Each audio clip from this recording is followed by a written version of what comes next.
Hello friends, ప్రియం వదానికి స్వాగతం. ఒక కేసు మీతో చెప్తాను నేను. నా దగ్గరికి వచ్చిన నెంబర్ ఆఫ్ కేసెస్ వచ్చాయి. కానీ నన్ను బాగా కదిలించేసినటువంటి కేసు. ఇలాంటివి చాలా ఉన్నాయి. చాలా మంది ముందుకు రావడం లేదు దాని మీద స్పందించడానికి కానివ్వండి, ఎలా న్యాయం జరుగుతుంది మాకు అనేటటువంటి డైలమాలో ఉన్న వాళ్ళు కూడా చాలామంది ఉన్నారు. వాళ్ళ కోసం నాకు తెలిసినటువంటి ఒక మహిళ చిన్నప్పుడే హస్బెండ్ చనిపోయారు. చనిపోయిన తర్వాత పాపం తను చాలా కష్టపడి ఒక్కటే ఆడపిల్ల ఉంది. ఆడపిల్లను పెంచి పెద్ద చేసింది. ఎంత కష్టపడిందంటే అంత కష్టపడి. వెనుక ఆస్తులు ఏం లేవండి. అలాగే అయిన వాళ్ళందరూ సపోర్ట్ ఉన్నా కూడా అంత గొప్పగా తను సపోర్ట్ తీసుకోలేదు. చాలా గొప్పగా కష్టపడింది. ఆడపిల్లని చదివించింది. చదివించిన తర్వాత పెళ్లి చేసింది.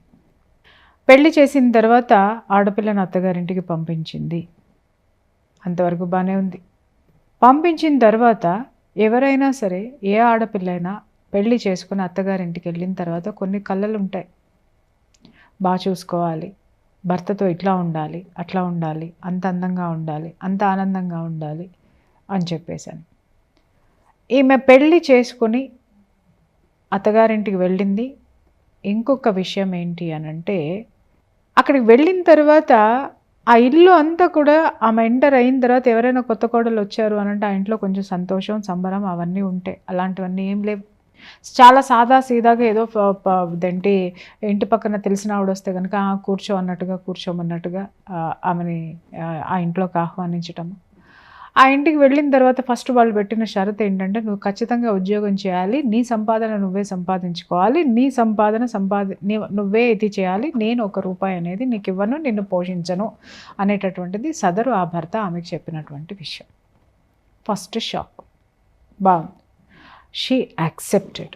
ఎందుకంటే పెళ్లి చేసుకుంది కదా, ఒక తాడైతే కట్టించుకుంది కదా, 4 అక్షింతలు వేయించుకుంది కదా. ఈ సమాజంలో తను ఒక ఇల్లాలుగా ఒక జీవితాన్ని ప్రారంభించింది కదా. సో కాబట్టి అత్తగారింటికి వెళ్ళిన తర్వాత ఆ తల్లి ఏం చెప్తుంది? అమ్మ, అక్కడ ఏం చెప్పినా కూడా ఏది లేకుండా విను. ఎందుకంటే తండ్రి లేడు, తల్లి చాలా కష్టాలు పడి పెంచింది. So she has started. ఎక్కడో ఒక జాబ్ ట్రై చేసింది, ఒక ఉద్యోగం తెచ్చుకుంది, ఉద్యోగం ఉంది. నెల రోజులు గడిచినాయి, 2 నెలలు గడిచినాయి, 6 నెలలు గడిచినాయి. 6 నెలలు గడిచిన తర్వాత అమ్మాయి రాను కొత్త పెళ్లి కూతురు ఎలా ఉంటుందండి? చాలా సంతోషంగా ఉంటుంది, ఉత్సాహంగా ఉంటుంది, కొత్తదనంగా ఉంటుంది. ఎలా లేదన్నా కూడా కొద్దో గొప్ప ఆ దాంపత్య జీవితాన్ని స్టార్ట్ చేసినటువంటి వాళ్ళలో ఒక విధమైన పాజిటివ్ యాటిట్యూడ్ అనేది ఉంటుంది. చాలా చలాకీగా ఉంటారు వాళ్ళు. అమ్మాయిలో రోజు రోజుకి నిస్తేజం అలా అలా అలా అలా అలా అలా అలా పెరుగుతూ ఒకరోజు తల్లి గుర్తించింది. ఓ రోజు ఇంటికి వచ్చిన తర్వాత ఇంటికి పిలిచినప్పుడు అడిగింది, ఏంటమ్మా ఎందుకు అలా ఉన్నావు? అక్కడ ఏమన్నా మీ అత్తగారు కష్టాలు పడుతున్నారా అనంటే ఏం మాట్లాడలేదు. అమ్మ, నీ భర్త వల్ల ఏమన్నా కష్టం ఉందా? ఏం మాట్లాడలేదు. ఎందుకమ్మా ఇలా ఉన్నావు? వదిలేయమ్మా, నేను బాగున్నాను అని చెప్పింది. మళ్ళీ వెళ్ళిపోయింది. మళ్ళీ తర్వాత అలా దాదాపు 2 సంవత్సరాలు గడిచిపోయినాయి. అంటే ఈలోపు చుట్టుపక్కల వాళ్ళందరూ ఈమెను అడుగుతున్నారు, మనవరాలని ఎప్పుడు ఎత్తుకుంటావు అని చెప్పి ఈవెన్ అడుగుతున్నారు. అలాగే ఆమె ఎక్కడికి వెళ్ళినా కూడా ఏంటి ఇంకా పిల్లల్ని కనలేదు అని అంటున్నారు. అలాగే ఎక్కడికి వెళ్ళినా కూడా ఈ అమ్మాయికి ఇలాంటివి ఫేస్ చేస్తూ ఉండేసరికి ఒకరోజు ఆ తల్లి అడిగిందనమాట. ఏమని అంటే, అమ్మ పెళ్ళి 2 సంవత్సరాలు అయింది, ఇంతవరకు ఏమీ కాలేదు, ఒకసారి పోయి డాక్టర్ దగ్గరికి వెళ్ళి మనం టెస్ట్ చేయిద్దాం పదా అని చెప్పేసి అని, ఏదైనా లోపం ఉందేమో, నీలో లోపం ఉందేమో, ముందు నువ్వు సరి చేసుకో, తర్వాత అల్లుడు సంగతి చూద్దామని చెప్పేసి అని అమ్మాయిని హాస్పిటల్కి తీసుకెళ్తే అక్కడ డాక్టర్ చెప్పినటువంటి విషయం విని తల్లి చాలా షాక్కి గురైంది. ఏంటి అనంటే, అమ్మ నీ బిడ్డకి పెళ్ళైతే చేసావు కానీ స్టిల్ షీ ఈజ్ వర్జిన్. తల్లి షాక్ అయింది. అడిగింది, ఏంటమ్మా ఇది, ఏం జరిగింది, ఏంటి అతనంటే నీకు ఇష్టం లేదా? ఇష్టం లేని పెళ్ళి ఏమన్నా చేశానా? అతన్ని ఎందుకు ఇలా జరిగింది? ఏంటమ్మా ఈ విషయం వినడం అనేది నాకు చాలా బాధగా ఉంది, ఏం జరిగింది అనంటే, అప్పుడు ఆ పిల్ల బోర్ని ఏడ్చేస్తూ ఆ తల్లిని పట్టుకొని ఏడ్చేసి చెప్పిన విషయం ఏంటి అనంటే, ఇంతవరకు నా భర్త నన్ను ముట్టుకోలేదు. కారణం ఏంటి? అమ్మ నీ భర్తకి ఎవరైనా ఉన్నారా? లేకపోతే ఇంకేమన్నా ఉందా? లేకపోతే నువ్వేమన్నా నీ భర్తకి సహకరించట్లేదా? ఇవన్నీ తల్లి అడిగింది. ఏం జరిగింది అని అంటే, లేదమ్మా, నేను ఎంత ట్రై చేసినా కూడా అతను నన్ను హీస్ నాట్ అలౌ మీ. రాత్రి అయ్యేసరికి అతను వెళ్ళేసి వాళ్ళమ్మ దగ్గర పడుకుంటాడు. వాళ్ళమ్మ వచ్చేసి మా బెడ్రూమ్లోనే పడుకుంటుంది. సో దీనికి ఎక్కడ మాకు ఇది ఉండట్లేదు. విషయం ఏంటి, ఎందుకని అని చెప్పేసని ఈమె తల్లి మనసు కదండి, పోయి వాళ్ళ వియ్యంకురాలను అడిగింది. అమ్మ ఏంది, పెళ్ళై 2 సంవత్సరాలైనా వీళ్ళ మధ్య ఏ విధమైనటువంటి అనుబంధం లేదు, బంధం లేదు. బంధం అయితే ఏర్పాటు చేశాం కానీ అనుబంధం పెంపొందించుకోలేదు. ఏంటో ఒకసారి నేను అడగలేను కాబట్టి, కన్న తల్లివి కాబట్టి ఏంటో చెప్పు అని మాట్లాడితే వెంటనే ఆ తల్లి రియాక్ట్ అయిపోయింది, రివర్స్ అయింది ఈవిడ మీదకి. ఏమని రివర్స్ అయింది అని అంటే, నీ కూతురు అలాంటిది, నీ కూతురు ఇలాంటిది, నీ కూతురు మాట వినదు, నీ కూతురు అట్లా ఇట్లా అది ఇది ఇది, అసలు అన్న కూడని మాటలు, అన్న రాని మాటలన్నీ కూడా ఆమె పడింది. ఇప్పుడు షాక్కి గురైంది. ఇది ఏమిటమ్మా ఇలా ఎందుకు అంటున్నారు అని అంటే, నీ కూతురికి ఎవడు దొరకలేదు, నీ కూతురు మంచిది కాదు కాబట్టి నా కొడుకు ఇచ్చి చేసినావు, మేము దొరికినామని ఉల్టా ఏమేమి మాట్లాడేసరికి తట్టుకోలేకపోయింది ఆవిడ. తట్టుకోలేకపోయేసరికి ఇమ్మీడియట్గా అల్లుడు వచ్చిన తర్వాత అల్లుడు నిలదీసింది. అప్పుడు ఆమెకి గొంతులో నుంచి ఒక ధైర్యం అనేది, గుండెల్లో ఒక ధైర్యం అనేది వచ్చింది. వచ్చిన తర్వాత అల్లుడిని పట్టుకుని అడిగింది, ఏంటి నాయన నా కూతురు చెడ్డదని మీ అమ్మ మాట్లాడుతుంది, ఇది పద్ధతి కాదు, ఏదన్నా ఉంటే నాకు చెప్పండి, నేను మా అమ్మాయి తరపు నుంచి ఏదైనా మైనస్ ఉంటే నేను సరి చేసుకుంటాను అని అంటే, ఆ సదరు వాడు మాట్లాడిన మాట ఏంటి అని అంటే, అబ్బాబ్బాబ్బా అసలు మీ అమ్మాయికి నేనంటే ఇష్టం లేదండి, అసలు నేను ముట్టుకుంటే అసలు మీ అమ్మాయి ఎక్కడికోబోతుంది అది ఇది అని చెప్పేసి అని మాట్లాడి ఉల్టా అమ్మాయి గురించి చాలా, తల్లి ఏం మాట్లాడిందో దానికి ఒక 100 రెట్లు ఎక్కువ మాట్లాడేసినాడు. ఆమెకి ఏం అవనాలో అర్థం కాక కూతుర్ని పట్టుకొని కొట్టేసింది. నువ్వు ఇలాంటి దానివా, నువ్వు ఎందుకు భర్త దగ్గరికి వెళ్ళడం లేదు, భర్తతో సంసారం ఎందుకు చేయటం లేదు, అత్తగారిని ఎందుకు చూసుకోవట్లేదు, నేను ఇలాగైనా నిన్ను పెంచాను, నేను ఎంత కష్టపడి పెంచానని తను అన్ని సంవత్సరాలు, ఒక 25 సంవత్సరాలు పడినటువంటి కష్టం మొత్తాన్ని ఆ పిల్ల మీద చూపించేసి, సమాజంలో ఆమె ఎన్ని అవమానాలను ఎదుర్కొని ఆ పిల్లను పెంచిందో ఆ యొక్క ఫ్రస్ట్రేషన్ మొత్తము కూడా, ఆ దుఃఖం అంతా ఒక్కసారి వచ్చేసి ఆ పిల్లను పిచ్చ కొట్టేసింది. పిల్ల ఒళ్ళంతా గాయాలైపోయింది. అమ్మాయి నిజంగా చూడండి ఎలా ఉంటుంది అనంటే, ఒక ఆడది, ఒంటరి ఆడది ఎన్ని సమాజం నుంచి ఎన్ని భరించాల్సినటువంటి అవసరం ఉంటుంది, ఎంత నిస్సహాయమైనటువంటి స్థితిలో ఉంటుంది. ఇంకా ఆమె ఏమనాలో అర్థం కాక, ఆమె ఎవరికి చెప్పాలో అర్థం కాక వెళ్ళి తన యొక్క తోబుట్టులతోటి చెప్పింది, ఇదిగో చూడు, ఇన్ని సంవత్సరాలు నేను కష్టపడి పెంచాను, పెంచితే నా కూతురు ఇలా చేసింది, భర్తని దగ్గరికే రానివ్వటం లేదంట, అత్తగారిని ఇలా అంటుందంట, ఇలా ఎదిరించి మాట్లాడుతుందంట, ఇట్లా చేస్తుందంట, అట్లా చేస్తుందంట, నాదెంత అయిపోయింది, నేను సూసైడ్ చేసుకొని చనిపోతాను, అది ఇది అనేసరికి పాపం వాళ్ళ బంధువులందరూ కూడా ఒక చోట మొత్తం అంతా చేరి, అయ్యో అట్లా కాదమ్మా, మేము నచ్చ చెప్తాం పిల్లకి అని చెప్పేసి అని ఆ పిల్లని పిలిచి వాళ్ళందరూ కూర్చోబెట్టి కౌన్సిలింగ్ చేసి నానా ఇది చేసిన తర్వాత కూడా ఆ పిల్ల చెప్పింది, నేనేం చేయలేదు, అసలు నేను నోట్లో నుంచి అసలు వాళ్ళు ఎవరు నాతో మాట్లాడరు, మార్నింగ్ లెగిస్తే ఈ పిల్లే పనులన్నీ చేసి పెట్టి ఆఫీస్కి వెళ్ళాలి, ఆఫీస్ నుంచి వచ్చిన తర్వాత కూడా ఈ పిల్ల వంట చేస్తేనే వాళ్ళు తింటారు, అది ఆ ఇంట్లో ఉన్నటువంటి పరిస్థితి. ఆ తర్వాత ఏం జరిగింది అనంటే, ఇంకొక విషయం ఏంటంటే, ఇంట్లోకి కావాల్సినటువంటి సరుకులు ఏవైతే ఉన్నాయో, గ్రాసరీస్ ఏవైతే ఉన్నాయో తల్లి కొడుక్కి సరిపడా తెచ్చుకుంటారు, అది వేరే వండాలి, ఈమెకేం కావాలో ఈమె తెచ్చుకోవాలి, ఈమె సపరేట్ 2 వంటలు వండి పెట్టాలండి అక్కడ. అర్థమైందా? ఈ విషయం ఎలా బయటపడింది అనంటే, అందులో వాళ్ళ బంధువుల్లో ఉన్న అటువంటి ఒక ఆయన అన్నాడు, సరే మనం ఆ పిల్ల లేదు అంటుంది, వాళ్ళు ఉంది అంటున్నారు, మన పిల్లని తప్పుపడుతున్నాం, 3వ వ్యక్తి అనే వాళ్ళు ఎవరైనా నిజం చెప్పాలి కదా అంటే, ఎవరు నిజం చెప్తారు అనంటే ఆ ఇంట్లో పని చేసేటటువంటి పని మనిషి. అప్పుడు ఆ పని మనిషిని వీళ్ళు ప్రత్యేకించి పిలిపించిన తర్వాత, అమ్మ ఆ ఇంట్లో ఏం జరుగుతుందమ్మా అని అడిగితే, ఆ పని మనిషి ఒకప్పుడు ఈవిడ పెళ్ళైన కొత్తల్లో ఉండేది, కొన్నాళ్ళు ఉండేది, ఆ తర్వాత ఎందుకో పని మనిషిని మాన్పించేశారు. ఆ ఒక్క పని మనిషే సాక్ష్యం తప్ప ఇంకెవరు లేరు. ఎందుకంటే ఈ అమ్మాయిని ఎవరితో మాట్లాడనిచ్చేవాళ్ళు కాదు, ఈ అమ్మాయి ఎవరితో మాట్లాడకూడదు, ఆఫీస్ విషయాలు కూడా ఇంట్లో మాట్లాడకూడదు, ఆఫీస్కి వెళ్ళాలి రావాలి, ప్రతి పని చేయాలి, ఒక బట్టల దగ్గర నుంచి, ఇంటి దగ్గర నుంచి, గిన్నెల దగ్గర నుంచి నానా చాకరీ ఇంట్లో అదంతా చేయాలి, బయటికి వెళ్ళి అమ్మాయి సంపాదించుకోవాలి, ఆ అమ్మాయిని అమ్మాయి పోషించుకోవాలి, ఇలాంటి స్థితి. అప్పుడు ఆ అమ్మాయి ఆ ఇంట్లో ఉన్నటువంటి పని మనిషిని వీళ్ళు పట్టుకున్నారు. పట్టుకుని అసలు ఏంటమ్మా ఇంట్లో విషయం ఏం జరుగుతుంది అని అంటే, ఆవిడ చెప్పినటువంటి విషయం విని వీళ్ళ గుండె బద్దలయ్యింది. కారణం ఏంటంటే ఆల్రెడీ ఇంతకుముందు వాడికి పెళ్ళయింది. పెళ్ళైన 2వ నెలలోనే డివోర్స్ అయిపోయింది. అమ్మాయి పుట్టింటికి వెళ్ళిపోయింది, డివోర్స్ అయిపోయింది. తర్వాత ఈ అమ్మాయిని ఇచ్చి పెళ్లి చేశారు. ఆ పెళ్లి విషయం దాచారు. ఇక్కడ 2 విషయాలు గమనించండి. మనం ఒక పిల్లని ఒక ఇంటికి ఇల్లాలిగా పంపించేటప్పుడు, ఆ బిడ్డకు ఒక జీవితాన్ని ఇచ్చేటప్పుడు కనీసము ముందు వెనక ఎంక్వైరీ చేసుకునే పని లేదా? ఆ తల్లి ఏంటి, నేను ఒంటరిని, నా బిడ్డను ఎక్కడో చోట పెట్టాలి అన్న ఆలోచనలో ఉంది, పెళ్లి చేయాలన్న ఆలోచనలో ఉంది. కానీ పెళ్లి చేసేటప్పుడు ఎంక్వైరీ చేసుకోవాలి అనేటటువంటి జ్ఞానము ఆ తల్లికి లేదు. ఎందుకు లేదు? తెలిసిన వాళ్ళు సంబంధం తీసుకొని వచ్చారు, ఆ తెలిసిన వాళ్ళని నమ్మింది. ఆ తెలిసిన వాళ్ళు ఎవరిని నమ్మారు? వీళ్ళ ఇంటి పక్కనే ఉంటారనో, లేకపోతే వాళ్ళెవరో చెప్పారనో, లేకపోతే ఇంకొకటనో వీళ్ళని నమ్మి తీసుకొచ్చి పెళ్లి చేశారు. అక్కడ అయిపోయింది. కేసు నా దగ్గరికి వచ్చింది. వీళ్ళు వెళ్ళి అడిగారు, ఇంతకుముందు పెళ్ళయింది, మీరు మాకు చెప్పలేదు, ఎందుకు చెప్పలేదు, మా పిల్లని ఉల్టా ఎందుకు అంటున్నారు, అసలు ఇదంతా ఏంటి సంగతి అని అంటే, వాళ్ళు ఏం పిక్కుంటారో పిక్కోండి, ఏం చేసుకుంటారో చేసుకోండి, విడాకులు ఇచ్చి పడేస్తాం మీ అమ్మాయికి అని చెప్పేసి అని ఆ అమ్మాయిని ఇంట్లో నుంచి బయటికి తోసేశారు. లిటరల్లీ తల్లి కూతుళ్ళని.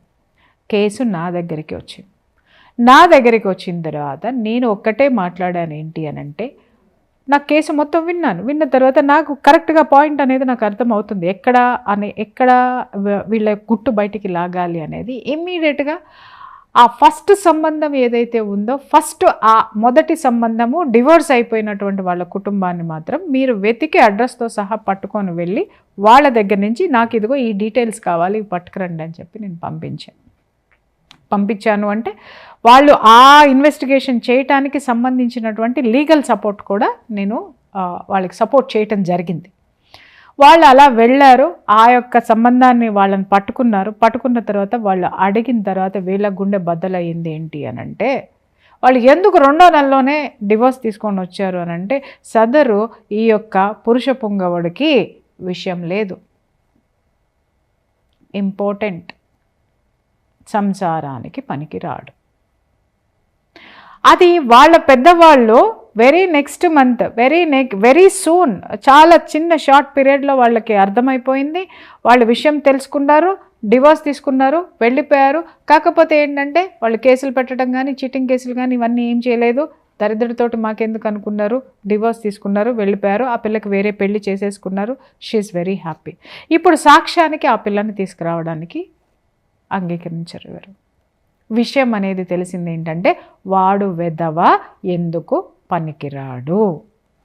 ఇక్కడ ఒక్క విషయం చెప్పండి, కన్న తల్లికి తెలుసు ఈ విషయం, వాడిని కన్న తల్లికి ఈ విషయం తెలుసు. అది రోజు వచ్చి వీళ్ళిద్దరు పక్కన మధ్యలో పడుకుంటుంది. అంటే ఏంటి, ఆమె భర్తని అడగకూడదు, ఈడు ఇబ్బంది పడకూడదు అని కాపలా పడుకుంది. ఏమందామండి, వీళ్ళని మనుషులు అందామా?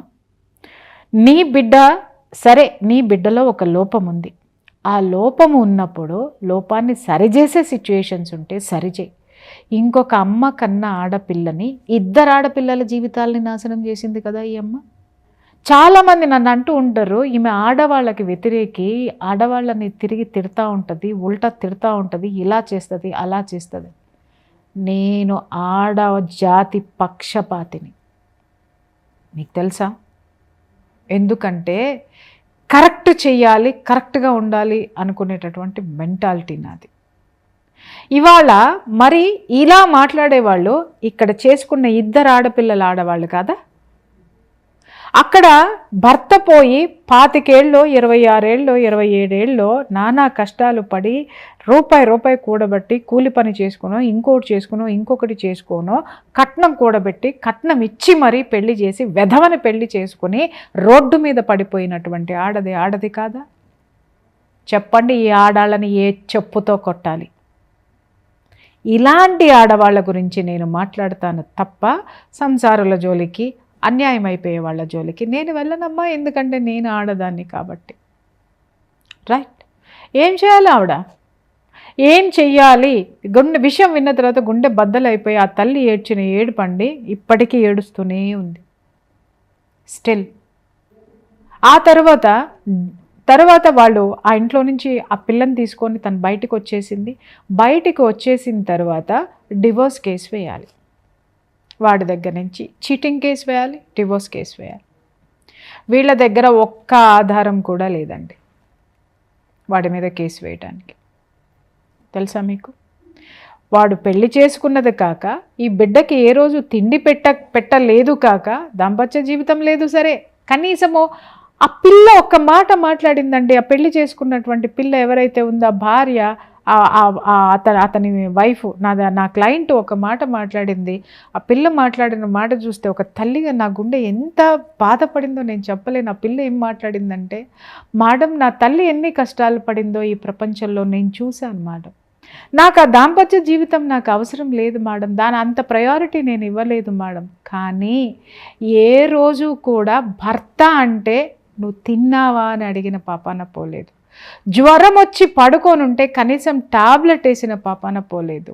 ఆ పిల్ల హాస్పిటలైజ్డ్ అయ్యేటటువంటి సిచ్యుయేషన్ వచ్చినా కూడా అత్త కానీ వాడు కానీ కనీసం మనిషిగా మంచినీళ్ళు పోయలేదు అనంటే వీళ్ళని ఏ గొయ్యి తీసి పాతి పెట్టాలి ఈ జాతిని. ఇలా చూసినా కూడా ఇలా చేశారండి. దాంపత్య జీవితం నాకు అక్కర్లేదు మేడం, నన్ను మనిషిగా చూస్తే చాలు, నా ఉద్యోగం నేనే చేసుకుంటా, నా పొట్ట నేనే పోషించుకుంటా, నేను బ్రతుకున్నంత వరకు కష్టపడతా, సమాజానికి భర్త ఉంటే చాలు. ఎలాంటి భరోసా ఈ సమాజంలో ఇలాంటి ఆడపిల్లలకి మనం ఇవ్వగలం చెప్పండి? ఎంతమంది ఆడపిల్లలు ఇలా నలిగిపోతున్నారు చెప్పండి? ముఖ్యంగా చెప్తున్నాను, పేరెంట్స్, మీ పిల్లలు సంసారానికి పనికిరానటువంటి వెధవలని నేను అనను, వాళ్ళ శారీరక లోపమే అయి ఉండొచ్చు. కానీ ఆ శారీరక లోపాన్ని ఒప్పించో, మీరు ప్రేమగా చూసుకుంటూనో, లేకపోతే ఒక మనిషికి జీవితం ఇవ్వాలనుకుని మీరు అండర్స్టాండింగ్తో చేసుకోవటం అనేది యాక్సెప్టబుల్. కానీ ఇలా మోసం చేసి తిరిగి ఆడపిల్ల మీదే తిరిగి ఎన్ని విధాలైనటువంటి ఆ నిందలు ఆ పిల్ల మీద వేసేసి ఆ పిల్లని బజారు పిల్లని చేసేసి రోడ్డు మీదకి ఇచ్చి వీడు మగాడని ప్రూవ్ చేసుకోవడానికి ఆ అమ్మ, ఆ ఆడబడుచు, ఆయన కుటుంబం ఒక ఆడపిల్లని రోడ్డు మీద వేసేసినటువంటి ఈ ఆటవిక కుటుంబాన్ని ఏమందాం చెప్పండి? ఇలాంటి కేసెస్ చూసినప్పుడల్లా నాకు నిజంగా అనిపిస్తుందండి, వాళ్ళు ఎక్కడికి వెళ్ళాలో తెలియదు, ఎక్కడ పోరాడాలో తెలియదు, ఏం చెయ్యాలో తెలియదు. ఆ సిచ్యుయేషన్లో వన్ ఆఫ్ మై ఫ్రెండ్ నా దగ్గరికి తీసుకొచ్చినప్పుడు ఈ కేసు చూసిన తర్వాత అప్పుడు నేను ఇది ఇన్వెస్టిగేట్ చేస్తే ఇది అర్థమైంది వాడు ఎందుకు పనికిరాడని. ఇమ్మీడియట్గా ఆ పిల్లకి ధైర్యం చెప్పి నేను లీగల్ సపోర్ట్ ఇచ్చి ఆ పిల్లకి డివోర్స్ కేసి వాడి దగ్గర నుంచి కాంపన్సేషన్ ఇప్పించడం అనేది జరిగింది.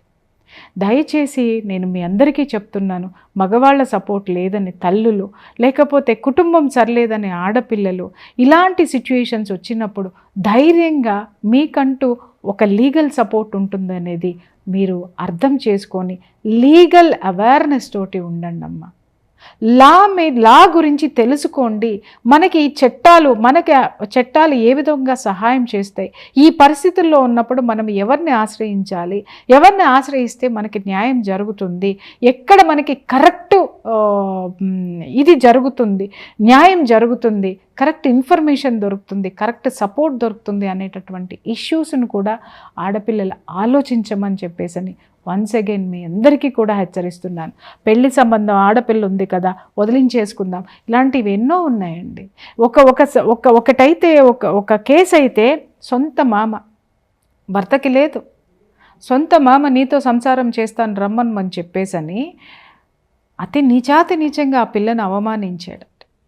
అవమానిస్తే సదరు ఆ మాంగారి భార్య అంటే ఈ పిల్లకి అత్తగారు ఈ పిల్ల చెడ్డది అని చెప్పి ప్రపంచం మొత్తం ప్రూవ్ చేసేసి ఆ వెధవని లోపల పెట్టేసుకొని ఈ పిల్ల సూసైడ్ చేసుకునేటటువంటి సిచ్యుయేషన్కి వస్తే నా దగ్గరికి వచ్చారన్నమాట కేసు.